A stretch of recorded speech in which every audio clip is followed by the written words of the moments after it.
I'm 68 years old now, and I've been carrying something heavy for most of my adult life. It's strange how you can wake up one morning at this age and realize you've spent decades holding on to anger like it was something precious, like it was keeping you safe. I always thought I'd moved past what happened. I told myself I was fine, but the truth is I was never fine. I was just good at pretending. And now, standing here at 68, I'm learning what it means to finally let go. Not because anyone deserves my forgiveness, but because I deserve peace. And I'm running out of time to find it. Part 1. The Wounds I Carried. My name is Robert, and I live in a small town in western Pennsylvania. The kind of place where everyone knows your name and your business. I've been here my whole life, except for a few years in my 20s when I tried to escape to Philadelphia. But I came back. I always come back. I'm a retired high school teacher, 37 years of American history and civics. I thought I was good at it. Some students still write to me years later, telling me I made a difference. That helps, but it doesn't fill the empty spaces. I live alone now, have for the past 12 years. My wife, Linda, left when I was 56. It wasn't dramatic. No screaming. No throwing things. She just packed her bags one Tuesday morning while I was at school and left a note on the kitchen table. The note said she couldn't do it anymore, that I was somewhere else, always somewhere else, even when I was sitting right next to her. I didn't understand it then. I thought I'd been a good husband. I worked. I paid the bills. I didn't drink too much. I didn't cheat. What else was there? But Linda saw what I couldn't see, that I'd been gone for years, that some part of me had checked out long before she packed that suitcase. The wound I carried, the one that changed everything, happened when I was 24 years old. My father did something I couldn't forgive, something that cut so deep I stopped speaking to him. I stopped going home for holidays. I stopped answering his calls. My mother would call instead, her voice small and tired, asking me to please just talk to him, just once, but I couldn't. The anger was too big. It filled every room I walked into. What did he do? He fired my younger brother from the family business, not just fired him, humiliated him, called him worthless in front of the other employees.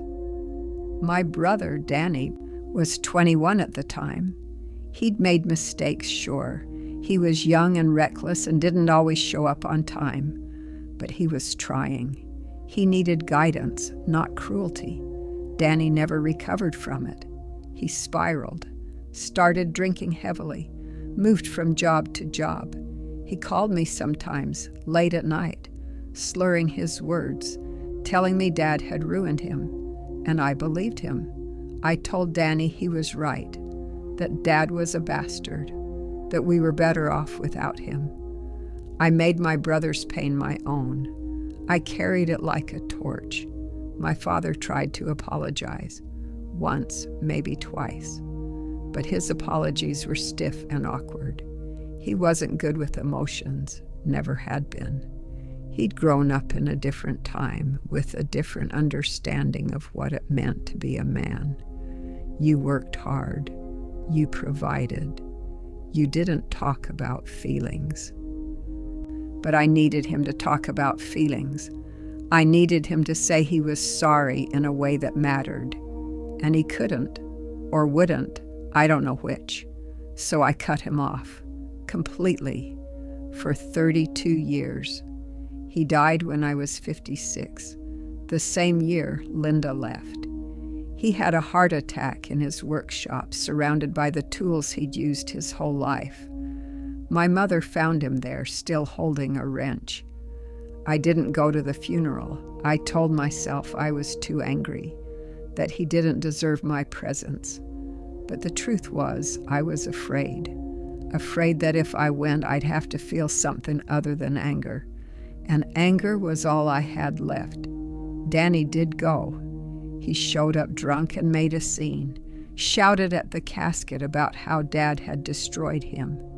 My mother called me afterward, crying, asking why I hadn't come, asking why her family had fallen apart.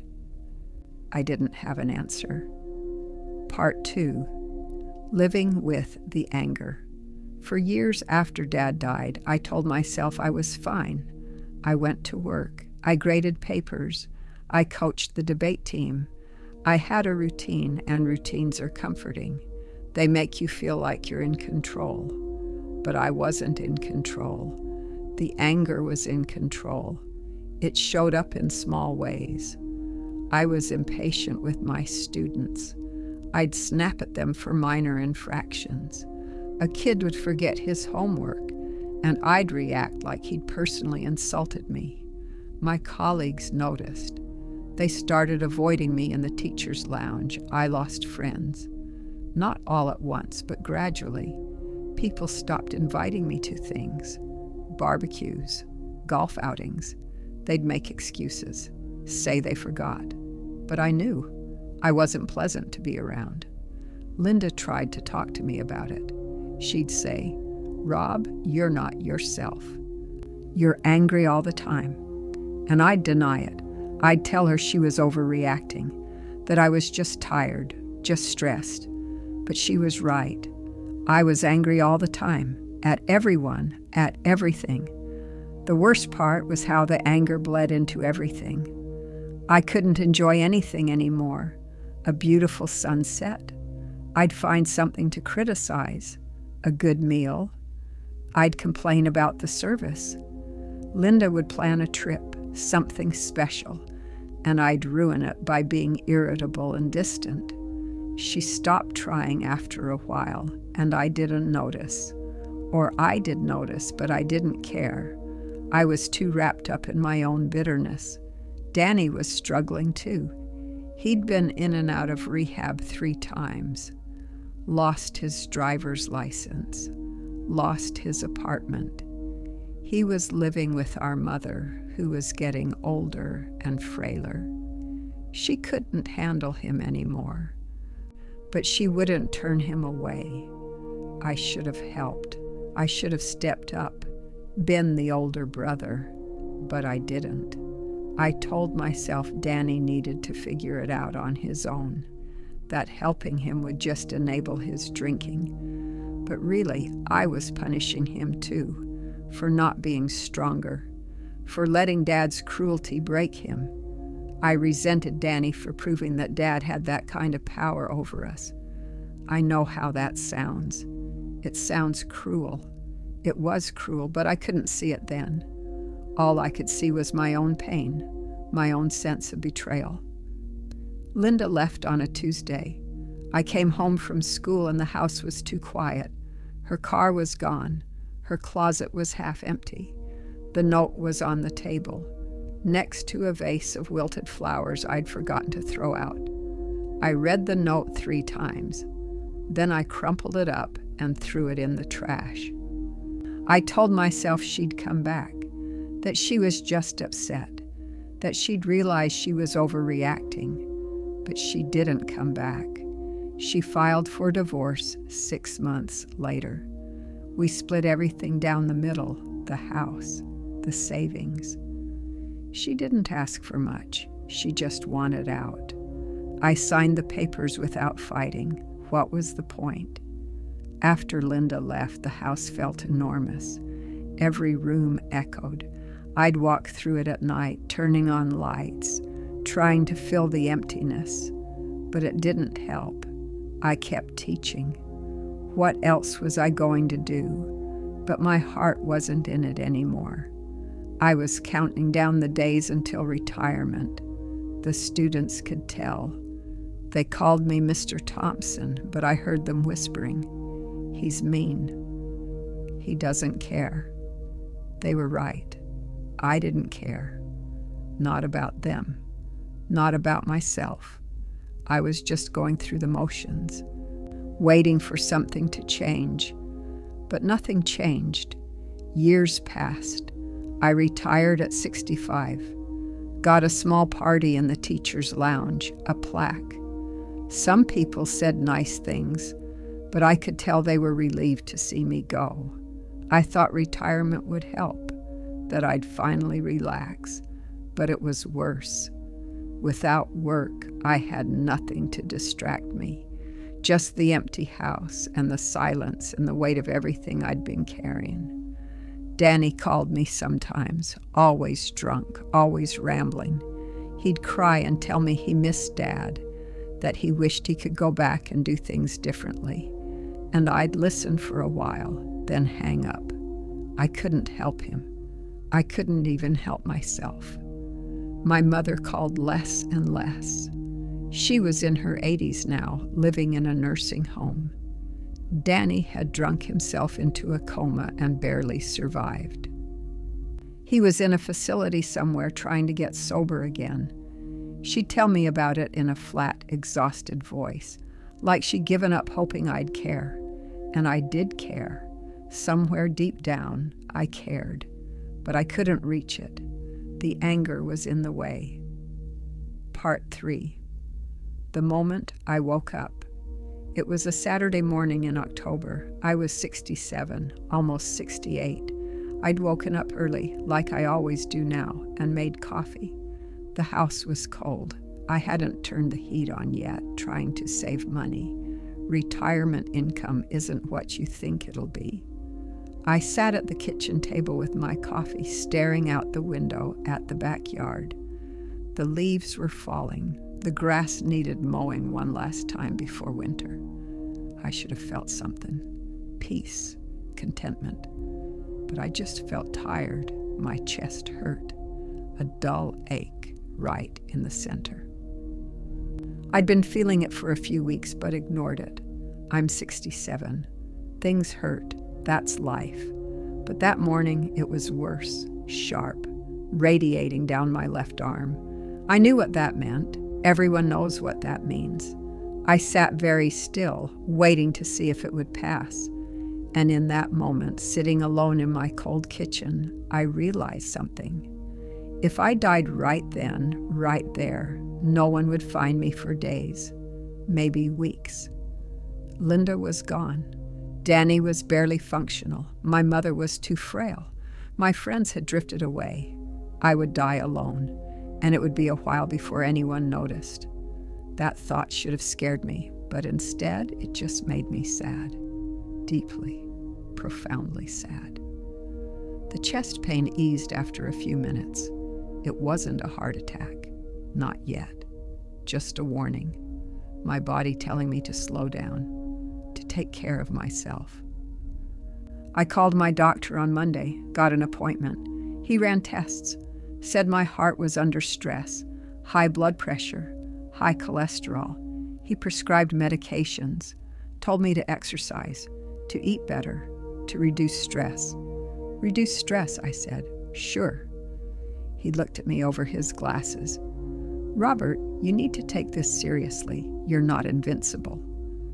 I knew that. I'd never felt less invincible in my life. He asked if I lived alone, if I had family nearby, support. I said yes, I lived alone. No, I didn't have much support. That's not good, he said. Social isolation is a risk factor. You need people, Robert, connection. I nodded and took my prescriptions and left. But his words stuck with me. Connection. When was the last time I'd felt connected to anyone? A few weeks later, I ran into an old colleague at the grocery store. Bill Patterson. He'd taught math at the high school. We'd been friendly once, years ago. Used to grab beers after work. Rob, he said, genuinely happy to see me. How have you been? Fine, I said. You? Good, good. Hey, a few of us get together for coffee on Thursday mornings at the diner. You should join us. I started to decline, make an excuse, but something stopped me. Maybe it was the doctor's words. Maybe it was the memory of that chest pain, the realization of how alone I was. "Sure," I said. "What time?" Thursday morning, I showed up at the diner. Bill was there with 3 other retired teachers. They welcomed me warmly, too warmly, like they were surprised I'd actually shown up. We talked about the usual things, the school, the students, politics, the weather. It was fine. Not exciting, but fine. As I was leaving, Bill walked me to my car. "Rob," he said, "it's good to see you. We've been worried about you. You kind of disappeared after you retired." "I'm fine," I said automatically. "Are you?" He looked at me, really looked at me. "Because you don't seem fine. You seem angry and tired." I opened my mouth to deny it, but I couldn't, because he was right. "I don't know how to not be angry anymore," I said. The words surprised me. I hadn't planned to say them. Bill nodded. "I get that, but anger's exhausting, isn't it?" It was. God, it was exhausting. "My dad and I didn't speak for years," Bill said. "He was an alcoholic, made my childhood hell. I swore I'd never forgive him. Never." He paused. "He died when I was 45. And you know what?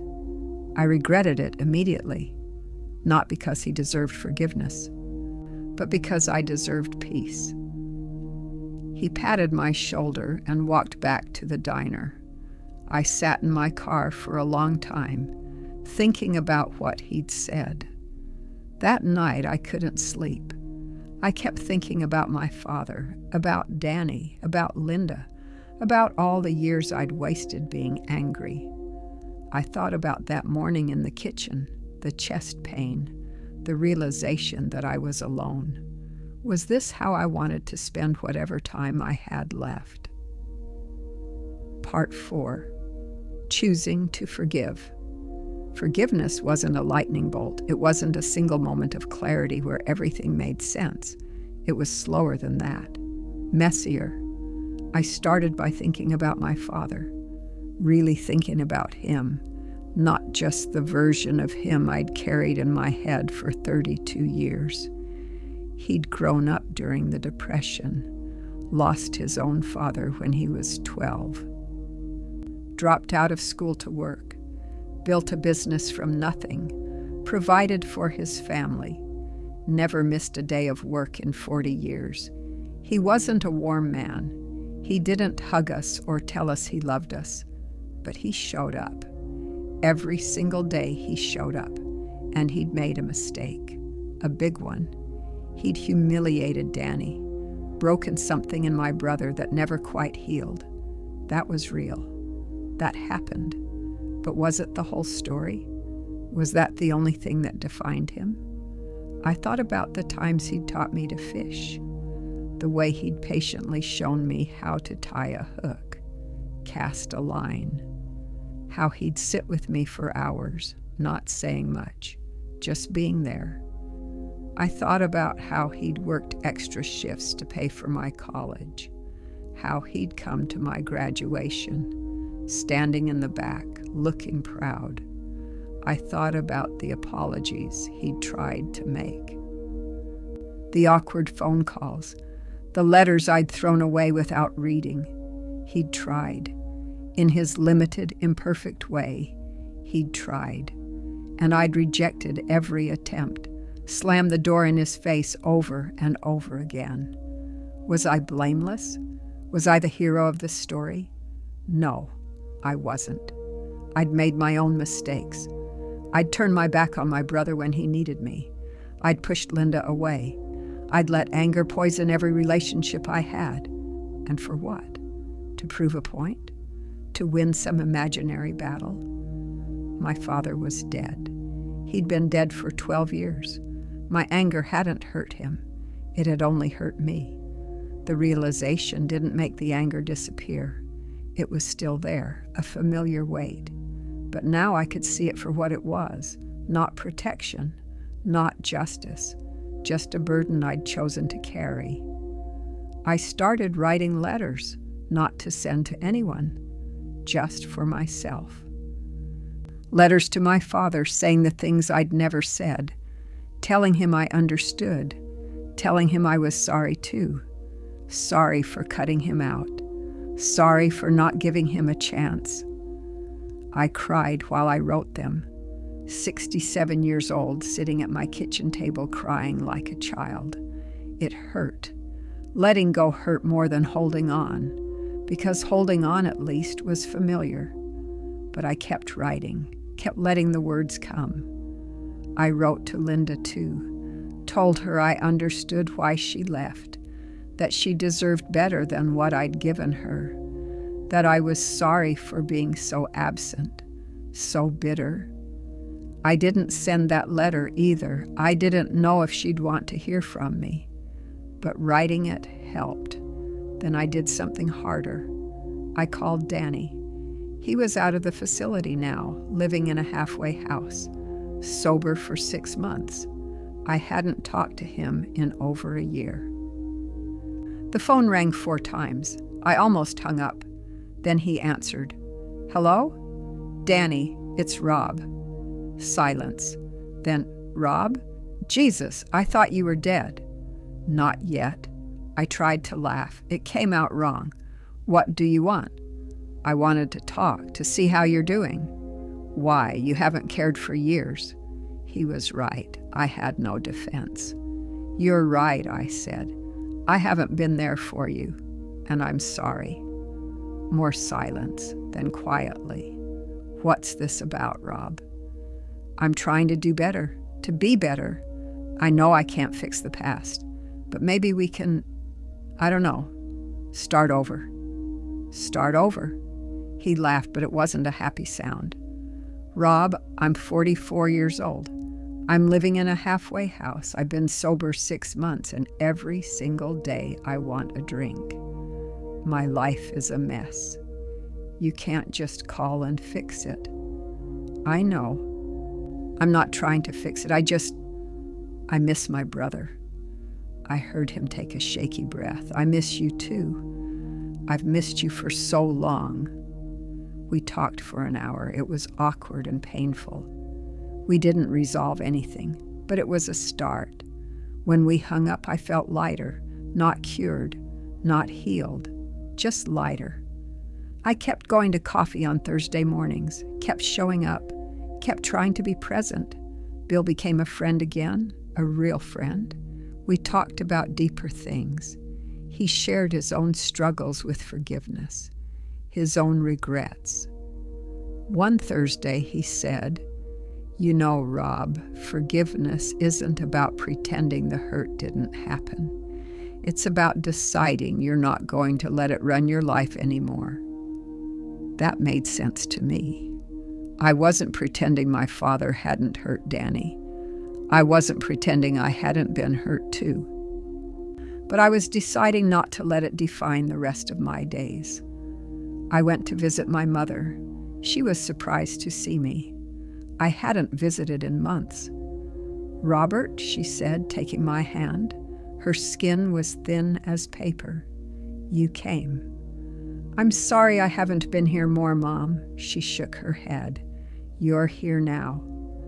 We talked about small things, the food at the nursing home, the weather.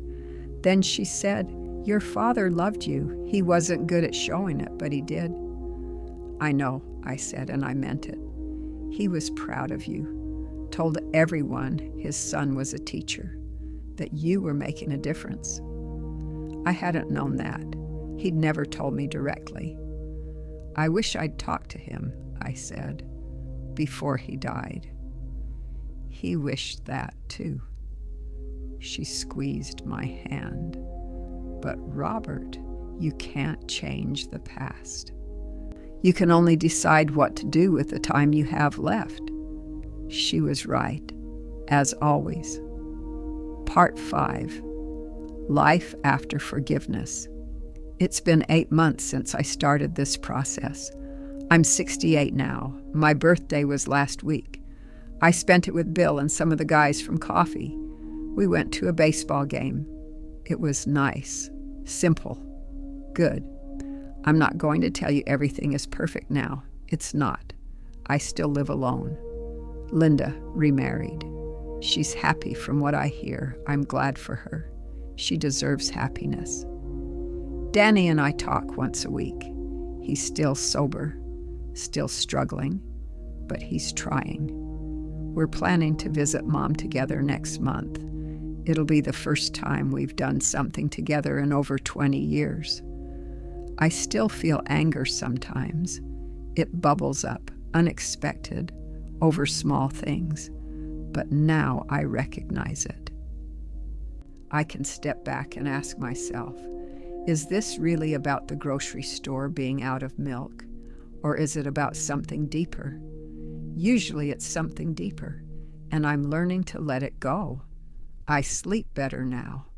I used to lie awake for hours, replaying old arguments in my head, imagining what I should have said, what I could have done differently. But now, most nights, I sleep through.